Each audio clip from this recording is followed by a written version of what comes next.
Bonjour, vous êtes bien sur la chaîne Objectif d'Evanap. Alors, je reviens sur mon projet de barre de recherche. On est sur le troisième volet.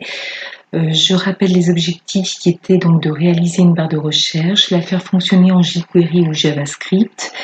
La recherche doit me permettre de retrouver ce que je cherche et que ce soit en majuscule, avec ou sans accent. Merci de mettre un pouce, merci de vous abonner. Ça nous aide toujours, c'est beaucoup de travail de faire des vidéos et donc ça nous donne envie de continuer, c'est une forme de reconnaissance bien sûr. Alors, ce qui a été fait à ce jour, donc on a créé un dossier, donc on était sous VS Code, on a créé un dossier dans lequel on a donc fait la partie HTML avec le code de la barre de recherche et puis une page test pour les liens. On a codé notre CSS et on a obtenu donc un résultat pour l'instant, donc on va dire physique entre guillemets. C'est du front quoi. Ce qui doit être fait, c'est le code jQuery.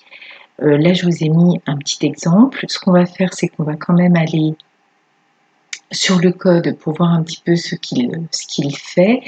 Donc, pour éviter, entre guillemets, de vous donner envie mais de ne pas le faire parce que ça ne sera pas encore dans ce volet qu'on va le coder, ça sera juste la fois suivante. Là, on va revoir quand même les fondamentaux jQuery pour que vous puissiez comprendre si vous n'avez jamais utilisé cette librairie. Donc là, j'ai créé dans mon projet un fichier JS en plus où j'ai mis mon code. Donc, grosso modo, je vais vous expliquer pourquoi le code jQuery commence par ce genre de syntaxe. Ici, on est allé récupérer donc l'ID de ma barre de recherche. On a défini que l'on faisait un focus dessus, c'est-à-dire que le curseur se trouve par défaut sur cette zone, qu'elle se déclenche, donc qu'il y a un déclenchement qui se produit dès lors qu'on relâche une touche de notre clavier. On a une variable qui va récupérer la valeur de cet événement. On a une autre variable, une seconde variable qui va récupérer cette fois-ci. Alors, la première récupérait l'événement et la seconde va récupérer la valeur de l'événement. Ensuite, on va définir que si jamais on a une zone de recherche qui est vide, dans ce cas-là, grosso modo, on a tous les items qui apparaissent et il ne se passe rien. C'est-à-dire qu'on ne déclenche pas la zone de mise en surlignement.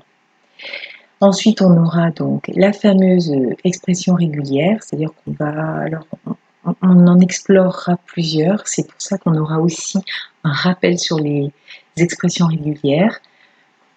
On aura enfin le filtre, c'est-à-dire si jamais donc j'actionne bien la recherche, je vais avoir donc cette recherche qui va s'afficher. Je vais la chercher dans mon span et donc je vais récupérer la valeur du span. D'accord? Et puis tout le reste, on verra par la suite. Ah, c'est peut-être ça qui n'avait pas. C'est que j'avais une petite erreur. Voilà, on va quand même le tester ensemble, histoire que voilà, vous visualisiez un petit peu ce que ça va donner. Donc là, j'ai ma fameuse barre de recherche qu'on a créée ensemble. Oui, ça marche, c'est ça qui ne marchait pas tout à l'heure. Si je fais une recherche, j'ai bien toutes mes occurrences qui sont recherchées, c'est-à-dire chaque caractère qui est surligné en orange. Toutes les autres zones de texte ont disparu et j'obtiens bien ma recherche.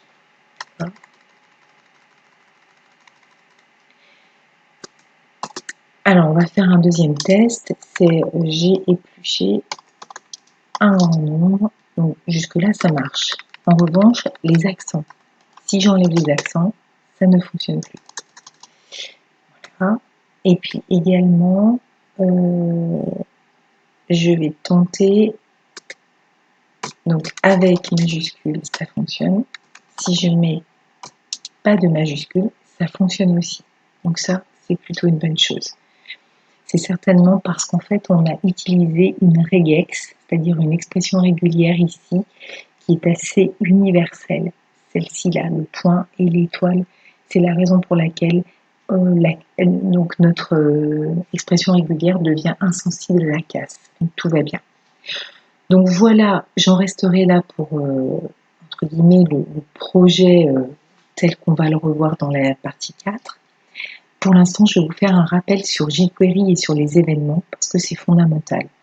Donc, qu'est-ce que sont les événements? Les événements, on en a certains qui sont liés à la souris, le clic, le double-clic, le scroll, le fait de survoler une zone, ça veut dire qu'on utilise l'événement hover. Entrer dans un élément, c'est move center. Sortir, leave. On appuie sur le bouton de la souris, on utilise l'événement move down et on relâche le bouton move up. On a aussi d'autres événements qui sont liés cette fois-ci au clavier, le key down, le key press et le key up. J'appuie sur une touche key down, je conserve la touche enfoncée key press, je relâche la touche key up. Et c'est celle-ci que nous allons nous utiliser dans notre code. Alors, jQuery, mais JavaScript aussi, fonctionne avec des écouteurs. Donc, qu'est-ce qu'un écouteur? Un écouteur, c'est une fonction, c'est une méthode qui va entendre un événement, qui va déclencher une action, donc c'est le code qui se trouve dans la fonction, et qui va générer une action de sortie. Donc, en fait, les écouteurs, c'est une fonction. Enfin, ce sont des fonctions. Donc, on a un événement, par exemple, le clic. Et ce clic, on va devoir définir sur quoi il va porter. C'est-à-dire, par exemple, dans notre cas, la zone de recherche, la barre de recherche. Donc, on a une action qui sera le key up, puisque nous, on a décidé que notre action, ce sera le key up, c'est-à-dire au moment où l'utilisateur finit sa saisie, c'est-à-dire il relâche les touches, c'est donc l'événement qui est entendu, donc qui se produit sur la zone de la barre de recherche, donc ça c'est la cible. Pardon, c'est la cible. On a notre fonction qui va servir d'écouteur, qui va entendre l'événement key up et qui va déclencher un code. Et ce code, nous on voudrait donc qu'il montre, qu'il cache tous les items qui ne sont pas recherchés. On va aussi avoir une action sur le fait de surligner les occurrences recherchées. Et puis plein d'autres actions possibles par la suite, mais en tout cas déjà dans un premier temps c'est ça. Et aujourd'hui c'est surtout de vous expliquer comment ça fonctionne. Donc j'ai une action qui se produit sur une cible, j'ai une fonction qui l'écoute et qui génère une action, une réaction. Si on transpose ça en code jQuery, ça aurait pu être un clic qui agit sur un paragraphe, et dans ce cas-là, ça déclencherait la méthode hide qui cache le paragraphe. Voilà, par exemple. Comment ça se matérialise en termes de code? Je vous avais expliqué que le document object model est essentiel en JavaScript. Je vais rappeler, alors vous avez une vidéo là-dessus, j'ai créé une vidéo qui vous explique très très bien comment ça fonctionne. Mais si je devais faire un rappel pour éviter que vous ayez à sortir pour aller la voir immédiatement, c'est grosso modo, vous écrivez du HTML et du CSS ainsi que du JavaScript. Ça, c'est dans votre ordinateur. Lorsque vous les transmettez à un navigateur, le navigateur, qu'est-ce qu'il va faire? Il va lire l'intégralité du HTML et du CSS, il va en faire une analyse et il va en créer une forme de copie, une forme de miroir à l'identique, mais qui va rester dans son logiciel à lui, alors que le HTML et le CSS restent sur notre ordinateur à nous. Donc, ça, c'est ce qu'on appelle le DOM. Il reconstitue une trame à l'identique que lui va pouvoir utiliser, manipuler. C'est le fameux Document Object Model.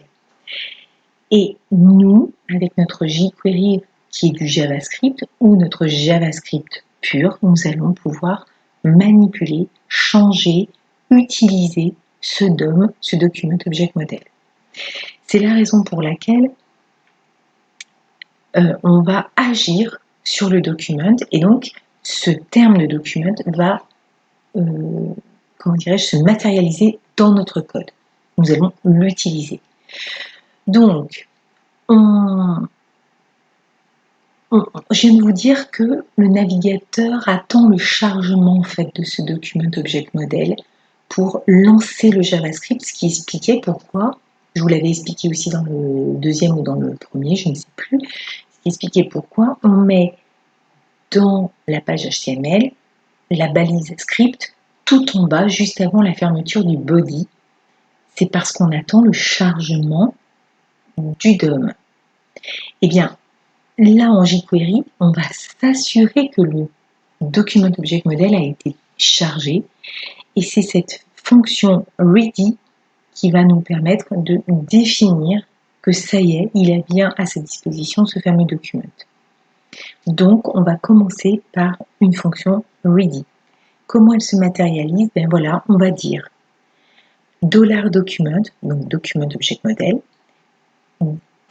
.ready, et dans ce cas-là, si c'est le cas, je lance ma fonction. D'accord?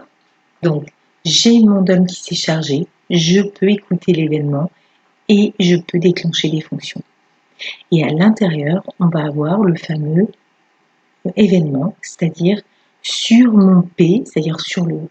Je vais sélectionner le sélecteur paragraphe et je vais définir que mon action, c'est un clic, et là, il va se passer tout un tas de codes, etc. etc. Eh bien, nous, on va simplement remplacer par $document.ready function, et dedans, on aura mis donc le sélecteur, et là, je reviens au code précédent,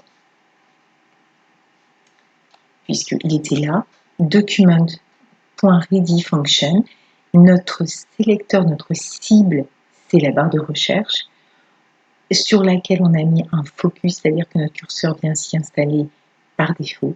Et notre événement, c'est le key-up, c'est-à-dire lorsque je relâche la touche, je déclenche une fonction et là, il va se passer plein de choses.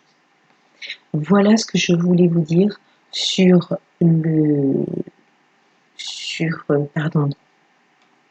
les rappels jQuery. Ça me paraissait essentiel. C'était une vidéo qui n'est pas trop longue. On va pouvoir commencer notre vrai code dans la 4e partie. Merci de votre écoute. Je vous remercie, comme je l'ai dit au début, d'ajouter un pouce et de vous abonner. Voilà, c'est un encouragement que vous nous faites pour continuer. Merci, à bientôt.